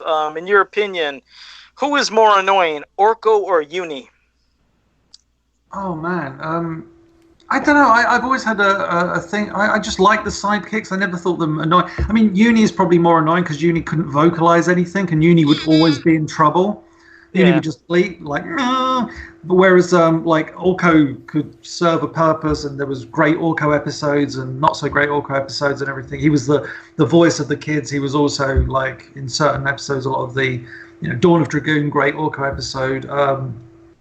Numerous Orko episodes he's stellar in, and then you've got the ones where he's like just a child. Secret of Grayskull, where he's just Yeah, yeah. just ridiculous. But whereas Uni was just like a little unicorn, but I still liked it. I thought Uni was a cool little character. Especially, I think it was what Uni did was bring out a certain side of Bobby the Barbarian that was really cute, because Bobby like the one where Uni's injured and Bobby's so like enraged, and that's beautiful to see. That there's like this child with so much anger in him, and didn't he even cry a little too? Wasn't it beyond anger? Wasn't Bobby a little bit of crying or a little bit of teared up? Yeah. I'm trying to remember which one. I mean, the best episode for Bobby crying that always gets me every time is The Girl Who Saw Tomorrow, I think it's called, and it's the one where a new kid arrives in the realm, and at one point she has visions throughout the episode, so she can almost like foresee certain things. Like she'll go, "Oh my God, look out, Bob!" Like, and tell Eric to duck and stuff like that, because she's had these little visions. But she also has these deep sleeps, and one of them, towards the end of the episode, or like midway through the episode, she's back at school, and she's like, I'm back at school, kind of thing, and she hears someone call her, and she turns around, it's Bobby, and he says, "Oh, you lose something?" And he's got her pendant, and obviously they didn't meet on Earth, so it's him, it's a future vision. So she says something like, "Was that just another dream?" And Dungeon Master says, "No, that one will come true." And then at the very end of the episode, she gets obviously taken back to Earth, because obviously everything resets itself at the end of every kind of 80s kids cartoon. And I think Dungeon Master walks up to Bobby at the end, and like Bobby's brokenhearted because he's lost one of his he's lost like someone he was really close to, and obviously it's that kind of child love thing. He really liked this girl, and she's gone back to Earth, and he's like really upset. And Dungeon Master's like, he's about to throw the pendant away. So he's got the pendant. It was the last thing she gave him. He's about to throw it away, and she says to Dungeon Master pops up, and he's like, "Don't do that." And he's like, "Why not? I don't want to be reminded of it." And he's like, he goes, "Because you'll be able to give it back to her one day." He's like, "What do you mean?" He goes, Dungeon Master says, her name was Terry, that's it. He goes, "Before she left, she had one more dream." And he goes, "Do you want to hear what it was?" That's obviously the dream where, like I talked about, where they meet each other back at school. And then it just cuts to the other kids. They're all kind of going, "Oh, let's give him a few moments to kind of readjust himself." And then he comes sprinting over the hill, like holding the pen and going, "Oh my God, guys, you won't believe what I've heard." And the episode ends because it's obvious that he's about to tell them, "We will get home eventually." And it's such a beautiful, beautiful episode. It's so I mean, Dungeons and Dragons is one of the best of the 80s. It's so good. Oh yeah, oh definitely. And well, now Grimbot, Dushin, he has a question for James. Will you talk about early ideas for animated Masters of the Universe movie next time? So maybe next time you're on? Yeah, possibly. I mean, I kind of I think they're going to kind of try and do what would you say, like because PowerCon's not happening this year. I think they want to do like a few panels that are what would you call it, like video, like Zoom chats and stuff like that. And originally I said, I could do one about just like, because there's like 2 or 3 animated movie versions that Filmation were coming up with. They're just premises. So I thought I could do that. But then the project I mentioned about the return of Faker, I think there's a chance they want to talk about that, the thing. So I guess we'll see kind of, later in the year or whatever. But yeah, I'm always willing to chat about this stuff. And like I said, there's so many. I was going through a script the other week called Seed of Evil, which I just assumed was Evil Seed. And I was reading through a script going, this is nothing like Evil Seed. I just assumed it was, but it was an early Filmation episode that, is not Evil Seed. I should try and get my hands on Rob Lamb's Amber Waves of Flame, the Frost episode, the Frost of Volcano episode. That was, I read that in a hotel room in San Diego. Was it PowerCon 2018? And I sat there reading the script, and it's so good. It's one of those where you're like, this would have been like a great Froster episode in terms of it's got real, almost, I don't want to say tragedy because it's not like it's terribly sad, but it's got real tragedy in the story and real kind of depth of character. And then there was Rob Lamb's self-confessed awful script, which was Flight of the Fairwind. Yeah, which was it's such a weird episode. I think the king holds a science competition, and Man-at-Arms enters and wins, and a jealous scientist and his his sidekicks who speak like they're from Boston or something. They've got all those kind of colloquialisms of like, they sound like from bloody Earth. And it's like Rob calls it a horrible script. You could tell it would have been made at some point. It's a fun script, but it would not have been a classic. It's no Greatest Show on Eternia, but it's no Teela's Quest, Problem of Power. Okay.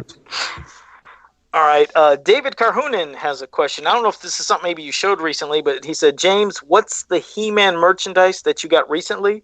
So was there something you maybe showed, or is he just asking you maybe is there something you bought recently? I didn't know if maybe he's seen something on your wall.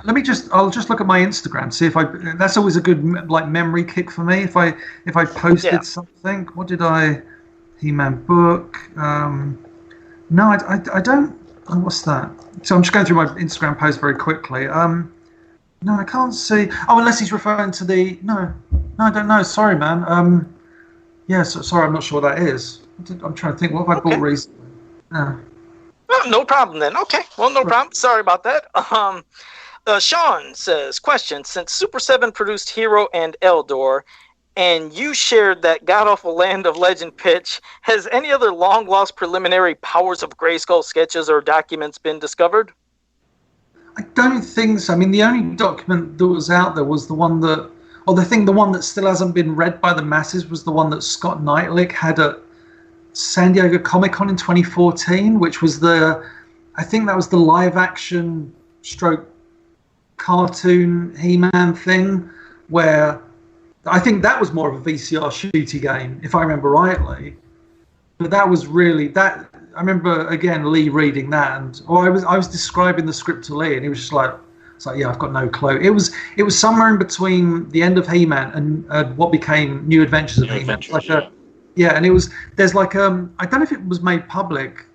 There was an illustration of Man-at-Arms that might have done the rounds, and it looked unique, but I was like, oh, okay.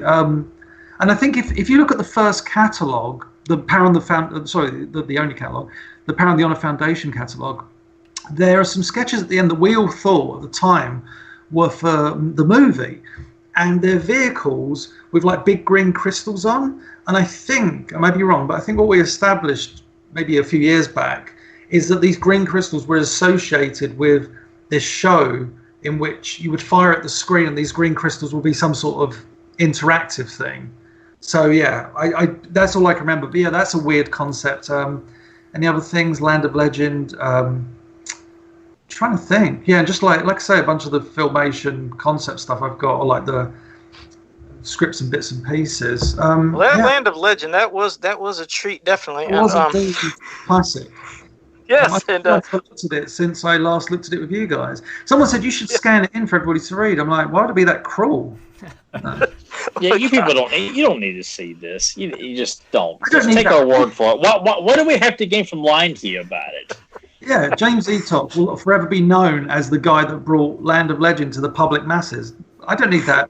He doesn't need that on his record. He's got a clean record here, people. Like he's the minister of truth when it comes to He-Man. We need to keep it. He just leave it alone.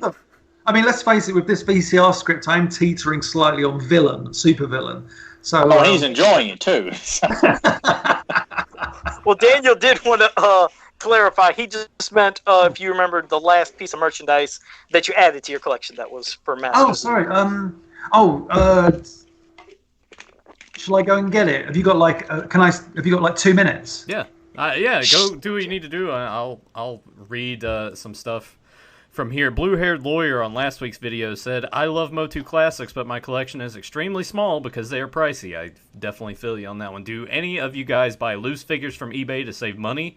Are any of you cherry pickers, or are you completionists or completists, as he said? And Tyler went, and as the subscriptions were coming in, he stuck with it pretty much through the entirety of it. I am trying to buy a lot of them loose on eBay.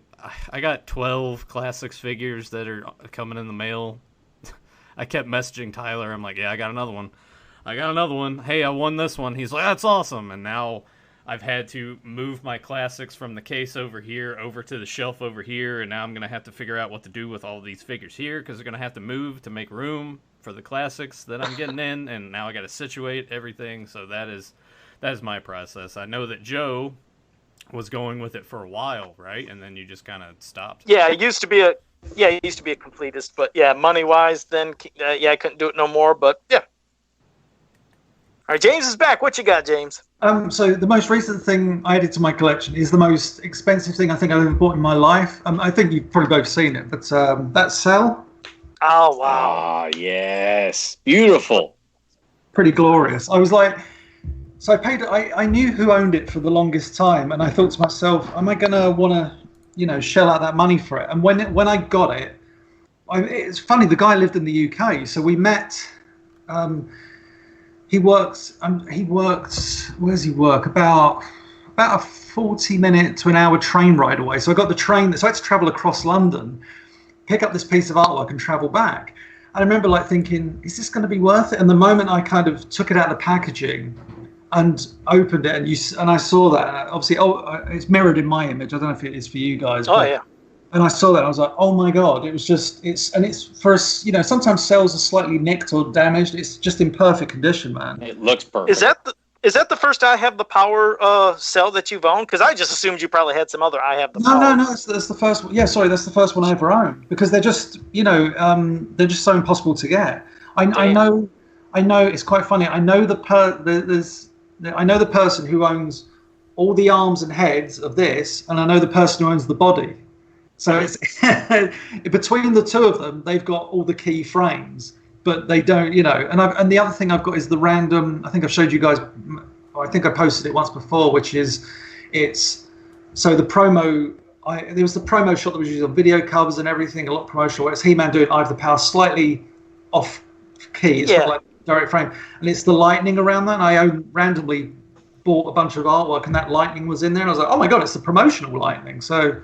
Yeah, it's pretty cool to have the I Have the Power, and you actually have it. That is awesome. Oh, it's incredible. It's the way I tell it to people. It's after 23 years of collecting, and I've don't get me wrong, I've got some beautiful stuff over the years, but you kind of would always aim for. Oh, I'd love to get a cell from Adam taking out the sword, or He-Man doing I Have the Power, and then to get that, and it's the key one as well. You've got obviously the main one, which is this, but the one where he's holding it forward, it's like that's actually him all the way forward. It's not slightly in between, it's all the way. The other thing I thought I'd show you is I've shown these off before, but I thought, so obviously that's a cell from the logo. Oh, cool. Whee! Damn, how cool is that? James, by the way, are these going in frames? Because these are very pivotal pieces. Are these going on display?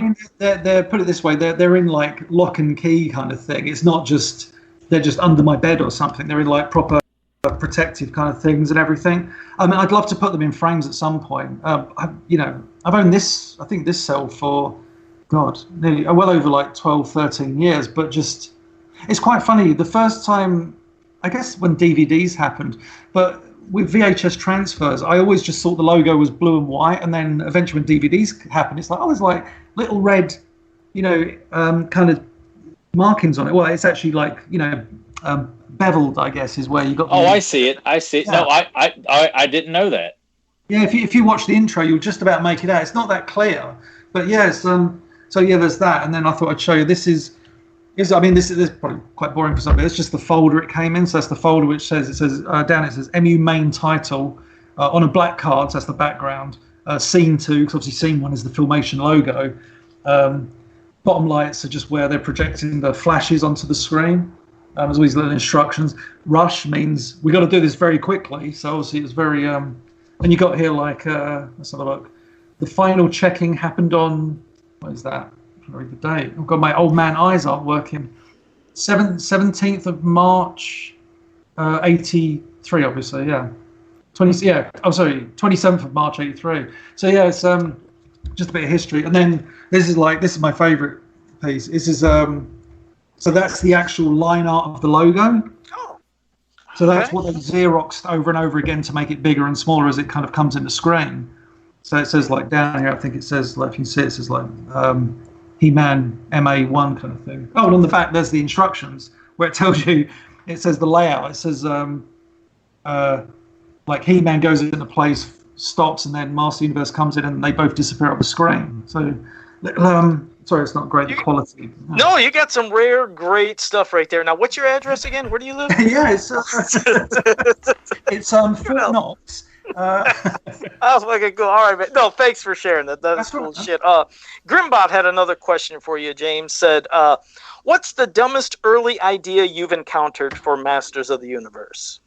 Oh, it's got to be. Likes this, but it's got to be the names at least of the Biff Beastman. Oh God. Dr. T.E. Scope and Evelyn Powers. For those who don't know, in the series Bible, was it Queen Marlena Glenn comes to Earth, but her co-pilot's a Triclops Beastman. And we got that new Champions of Eternia, right? Yeah, horseshit story. God, man. But it was the only time I think one of two times I've seen it referenced. So one was there, and the other one was in the Larry Houston mini comic pitch that surfaced in the mini comic collection book. And in his story, Queen Marlena in the opening story is captured by the villains, and it's a really badass scene because she is I think Beastman kind of delivers her to the villains, and she Marlena's like, oh, my former pilots kind of thing. It's a really lovely scene. Obviously, they don't go, oh, Dr. T.E. Scope, Biff Beastman. I did love. I got to admit though, out of all the names, as dopey as those names are, I do like Evelyn Powers. There's something pretty cool about that name. It's like Evelyn. Well, Powers. it almost works. It sounds close to But the very concept, I think, it's the problem I have with Keldor. It's the problem I have with a lot of these things where the moment you try and explain everything, it loses all its mystery. Sure. I like the fact that Triclops walks around with a fucking visor. I like the fact that Beastman is this savage guy from a jungle. I like the fact that Evil Lynn is this witch. I like the fact that Skeletor is a demon from another dimension. I don't need... That's it. The moment you make him the half-brother, the moment you make him He-Man's uncle, it's just like, really? I mean, I still, to this day, I still don't believe that was 100% what they planned in those original mini comics. I don't think Lee Nordling was the writer? Yeah. I don't, you made that reference to Keldor or whatever. I'm not sure that was what they were going for. I always felt that was such a bogus thing because I remember seeing that on He-Man.org. Like people were like making reference to that. I'm like, there's nothing in here that specifically states that there's a connection here. Until I saw that interview with him. Yeah, the only scene, and it's a stretch, is that they're trying to get Keldor, and I think doesn't Skeletor come through the gate or something? But it's behind them. It's behind them. It makes no sense. Yeah, it doesn't really make any sense whatsoever. And I just that's the problem I've had, and the problem I'm always going to have, I think, with a lot of the concept going forward is that, it's just that I like mystery. That was again the problem I had with and it's no offense to. Scott Knightley, who worked on them, but please offend, at least on my behalf. Yeah, that's what I'm talking about. But on those classics bios, the problem I had with them, these days Danielle and Eric Marshall write them, and two people I greatly respect their talents. But the problem I have with a lot of those initial classics bios is, and just the very nature is just the need to explain everything. I think what Danielle and Eric have done, which is really cool, is rather than go, we need to connect everything and do everything, we're just telling fun little stories. Like when they did those PowerCon released those 3 1988 figures in classics, so it was like Whiplash, with Trapjaw and all that crazy shit. They told a really good story about that character in his bio, and I was like, that's really cool. That's what you should be using those for. Whereas Scott seemed to tell these stories about let's explain everything. Let's give everybody real names. I hated the real names, like the real name of Beastman and Merman and Rakul or something. And then what was Hordak? Hector or something? Was it Hector? Hector, yeah. God. Scareglow was Crack Null or some bullshit like that. I hate it. I hated it. I'm just so glad to hear somebody who is so prominent in this community is just expressing the same frustration with the idea of explaining way too much about things that nobody was asking for a backstory or a real name or where this person come from. At the same time, I understand people wanting to know more because obviously you can only do so much with a character. But at the same time, I personally think you can tell lots of stories with Skeletor. Let's face it, in the 80s, they told probably hundreds to 1,000 stories with Skeletor in which Keldor was not a part of it. And they told great stories, whether it be the Mark Tex era mini comics, even like the first 4 Alcala mini comics, all the Larry Houston stuff, the Bruce Timm ones, all that stuff, the Filmation cartoon, the Ladybird books, the Golden books, the UK annuals, everything. You're right. There was never nothing about stories which made this demon from another dimension, or the planet Infinita, or whatever you want to call it, just really utterly fascinating. Because I love the fact that Skeletor's goal was to conquer Eternia, not to get revenge and steal the throne back from his brother. Yeah, in the cartoon he wanted to, bloody hell, in the colouring books, you remember, he wanted Teela to be his bride, all that stuff. That was all nonsense, but it was wonderful nonsense that we all bought, because it was like, yeah, this demon from another dimension, he's just like an evil dude. He just likes doing evil dude stuff, not like... Doesn't need an explanation. You don't need to think about where his origin is. Just he's an evil bastard. I'm going to slightly contradict myself. I do love villains that have wonderful backstories, like the Netflix Daredevil show. I loved their portrayal of the King. Oh, that's a work of art, though. I mean, there you go. Like Vincent, I forget his name, D'Onofrio or whatever. His portrayal of the King. D'Onofrio, that's it. And his, I was just thinking of Sergeant Pyle. His story, the Kingpin story, is utterly fascinating, because in the comics, I'd always just thought of the Kingpin as big guy, beats up Spider-Man, Daredevil. That's all he seemed to do. What they did was have this entire but it was all grounded in what we knew the Kingpin was. It wasn't like, let's do something. The equivalent of the Keldor thing would suddenly say the Kingpin was a demon from another dimension who suddenly came and become human. It's like, wait, what? That makes no sense. The beauty of the Skeletor origin is just that he's just a bad guy. We love that, and it just frustrates me that it's this Keldor thing. And there was one movie script doing the rounds where He-Man and Skeletor were brothers, and it was like, how stupid is that? It's just, why are you trying to knock off Thor and Loki? It's already been done. Thor and Loki have done it. If you do it now, people are just going to go, oh, I'm serious. Sorry, I'm clearly going. I'm tired of the family thing, the brothers and the brother uncle. It doesn't do anything to enhance the story. I mean, how many great action and science fiction films were great that had the heroes and villains were not related? They were just a compelling hero and a villain. You're like, oh my god, this guy's such an asshole. Well, it's just, at least with Kingpin, you didn't, like, he came from a tragic background, but the guy still believed in being an absolute asshole and didn't care. Like, you didn't feel bad for him. Like, even after you saw that, you're like, this guy still needs to be stopped. He is going to do. It's just that Star Wars mentality, Like, ever since it's the thing, it's like, oh, well, Vader's Luke's father. It's like, all the movies since then, what has it been about? Trying to connect everybody, and it's too much. Everything has to be connected. And like I say, that was the problem I had with classics bios. The ones that Danielle and Eric seem to be writing at the moment seem to take it in a different direction of, let's just take this and do something with it, rather than let's kill Mr. Man-at-Arms, and all these different characters in one single bio in the Ultimate Battlegrounds Part 7. It's like, isn't that the dumbest name for these battles? It's just the tagline of the box of Eternal. Why is that the name of a battle called the Ultimate Battleground? It makes no sense. The problem, I think, what they should have done with that classics line is they should have released, I know this is too late now almost, they should have released a book which just put all those bios into a story. I don't mean just copy and paste them all, but told the story that you wanted to tell. So you could read them and be like, okay, this is an audacious story, but now I can read it. The fact that we got a bio and be like, right, now I've got to try and connect Blade to 3 different generations of this story. And there was so much going on. Many years ago, this is like back in 2002, I think, Val Staples had got the license to do the 2002 comic.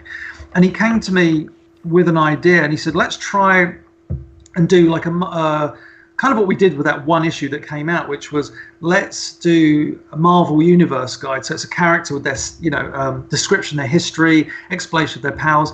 What came out, what we did was, we both said in hindsight, was a massive error. It was just the encyclopedia. Yeah, the encyclopedia, which it was, and it was just too overly explained. But what we originally wanted to do was the same concept. But Val said, let's try and tie in all continuities. So what I did, it was crazy. I went through all the He-Man stories that at that point in 2002 we knew of. So it was like Mini Comics, Golden Books, Filmation, Ladybird books. And I created like a single canon for them all.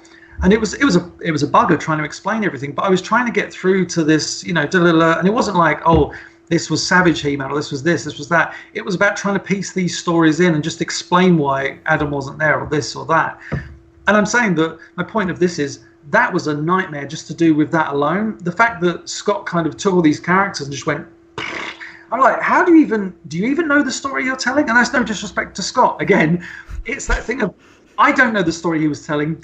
I'm sure, I'd love to think that he had like a board behind him with all these like you know, almost like, you know, when someone's solving a crime and there's all these bits of string tying up. You're giving him way too much credit. But it was, yeah, I just thought, like, I don't understand what this story is. And I remember on my blog, my old He-Man She-Ra blog, I think I reviewed like the first 5 bios, and then I just gave up because I thought, I'm not sure I'm going to be able to keep track of this story. And maybe that means me am stupid, but it was really fucking, I thought it was like, whew.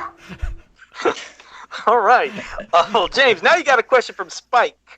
Spike says, from all the Masters of the Universe and Princess of Power characters that did not make it into the Filmation series, give us your top 5 characters you wish had appeared. Oh my goodness.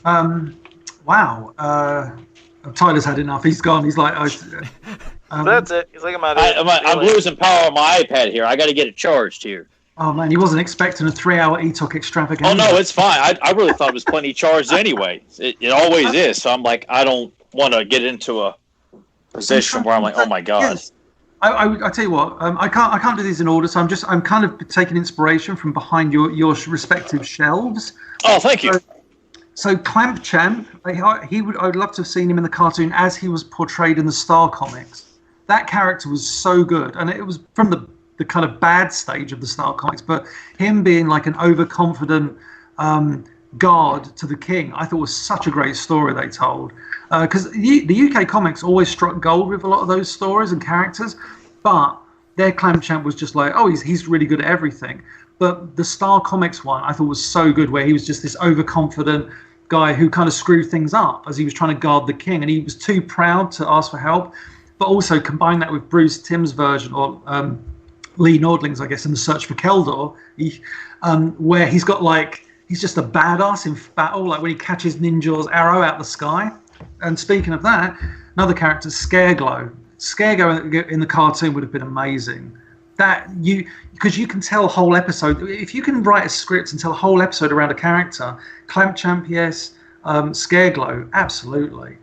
Ninja, the only thing I didn't like about Ninja was, whilst I loved the toy, it was like, I think the first toy from that wave I had, the only problem with Ninja I had was he kind of made it feel, you know, when it's really hard to say or sound cynical, but he just reminded me too much of Earth. I know that's crazy because a year or two later the heroes end up on Earth, but just the fact that we've got here's Ninja, he's a ninja. It's like I know we had Jitsu, but at least he still felt Eternian. With Ninja, it's just like, oh, he's kind of dressed like a ninja. But you know, maybe they would have done something with him, but he's not in my list. So I'd say Clamp Champ, Scareglow. Who else you got on your shelf? Oh God, King Hiss. Jesus, what am I doing? King Hiss. Oh, King Hiss would have been phenomenal. Again, it's a thing you can do so much with. And let's face it, we already had Rattler and Tongue Lasher in the cartoon, so we just sorted there. I mean, we had Tongue Lasher in the cartoon, but he was there. And yeah, I just think with King Hiss, here's a funny little thing. I think I might have said this on a previous podcast with you guys, but I remember I was playing around with Skeletor's voice when I was doing the audio edits for the Return of Faker, and I was down pitching Skeletor's voice. So when you down pitch Oppenheimer, you get all those kind of Battle Cat guttural voices, and it sounds great. Just if you change the pitch, you keep the tempo the same, you down the pitch. And I remember thinking you could take all of Skeletor's dialogue, drop a pitch, and you've kind of got a new villain, and you could have King Hiss. The downside is you just can't say his name, obviously. That's why we hope that this AI technology that me and Dusan keep our eye on, especially Dusan keeps his eye on, catches up, because when that AI technology happens where you can just put all the Filmation voices in, type out a sentence and have Linda Gary say something, or have Orko say rub my magic ball and talk to me dirty, then you could have that stuff. Like, the ability to create new dialogue would be amazing. Like, you could have Alan Oppenheimer, you change the pitch of it, and suddenly you could have I am King Hiss, you foolish mortals, or something, but with Alan Oppenheimer's dialogue. So yeah, Clamp Champ, Scareglow, King Hiss. Who else? Oh God, let me have a look at your shelves. Who we got? No, we've got Horde Out, we've got Laser Light.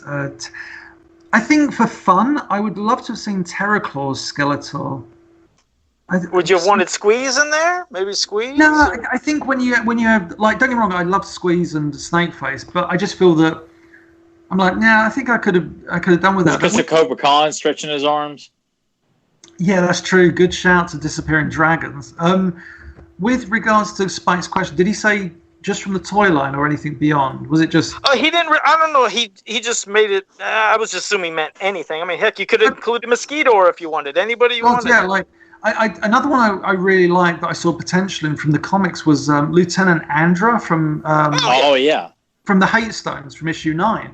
She makes she makes a cameo in another issue, but she made one appearance, and she was, I felt, such a wonderful foil to Teela. And Teela never had that in the series. She never really had. The closest she comes to having a friend is like Elena, and she's a drugged up weirdo. So we love Elena.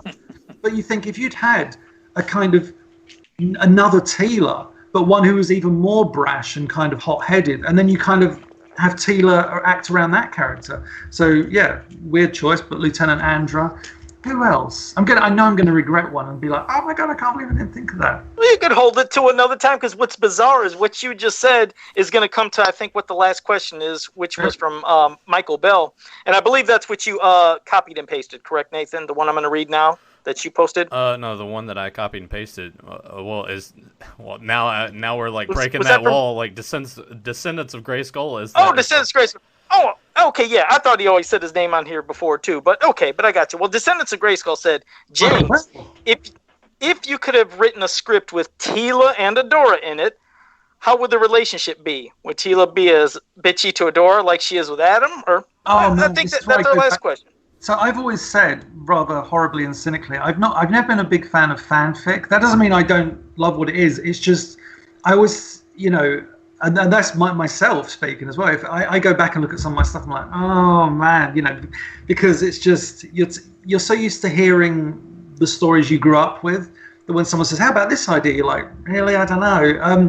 But don't get me wrong, I always seem to enjoy it. It's just I'm somewhat like cosplay. I'm a bit weird about it, and yet I'm in the same boat with you on both of those. You know what I mean? It's we all love our own stories and telling our own stories and stuff, but sometimes even I go back and just think, maybe, I don't know. It's hard one, but yeah, sorry. In terms of that question, so the reason I'm umming and ahhing is that back in, God, I guess the mid to late 90s, when me and Eatock were doing the episode review website, website. Thank you, sir. We started doing these. It's hard to believe that was over 20 years ago. We started doing a proposed He-Man season 3, where we were gonna write episodes and not review them necessarily, but just write episode premises. And I think the goal was originally, seems like an easy option at the time, but it was incredibly complicated. I was going to do video captures and kind of manipulate them to look like new episodes. Wonder where that would pay off eventually.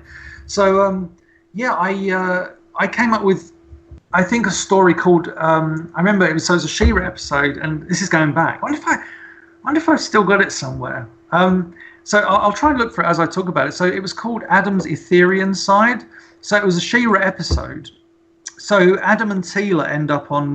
Oh man, if I've got it, that'd be so good. Oh my God, I've got it. Okay. Sorry, it's called Adam. I think it was called Adam's Etherian Side, and also Adam the Etherean. So, do you want me to read the premise? Read the premise. Read it, dude. Okay, so I honestly have not read this since the 90s, so it may be awful, but here we go. In the royal palace of Eternia, Teela, knowing that she is Adam's bodyguard, feels that she has neglected her role in recent months. She questions her own relationship with Adam, unable to find the answer, but bear in mind this is me writing 20 years ago, so it's a bit hit and miss. Teela questions her relationship with Adam, unable to find the answer, but feeling that she's more of a sister to him. At that moment, Adam receives a telepathic message from the sorceress summoning him to the castle. As the prince is about to leave, Teela blocks his path, explaining that she will never leave his side again. At Castle Grayskull, the sorceress is surprised by Teela's presence, and opening up a dimensional gateway to Etheria tells Adam that the threat of the Horde is growing. I love these little bits. Oh, I haven't read this in so long. A perplexed Teela fails to understand why the Prince of Eternia needs to intervene when brave warriors like He-Man and She-Ra fight for freedom. Adam tells Teela that he will aid his sister in her fight against the Horde, surprising Teela with his courageous words.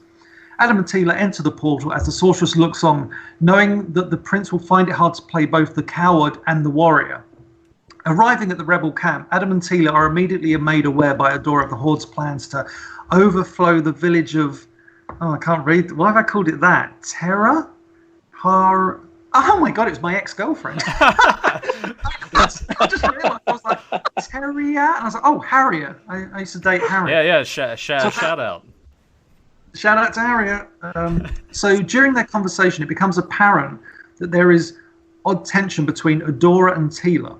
It is not long before Adora, Adam, Teela, and Bo, that's a great lineup, are spying on the Horde. They watch as the Horde load up the villagers of I got to stop saying Harriet, into a Horde slave transport vehicle. Adora and Teela hatch a plan of attack, with Teela questioning the whereabouts of She-Ra. Bo agrees, adding that they are outnumbered and outgunned by the Horde. In an effort to transform into their other identities, Adora suggests that she and Adam would be best suited to attack from a certain position. Teela disagrees, stating that she and Bo, the warriors, should stay close to the prince and princesses of Eternia. They attack in two groups, but Adora is captured along with the remainder of the villagers. Adam attempts to run off and change, but Teela proves too difficult to evade.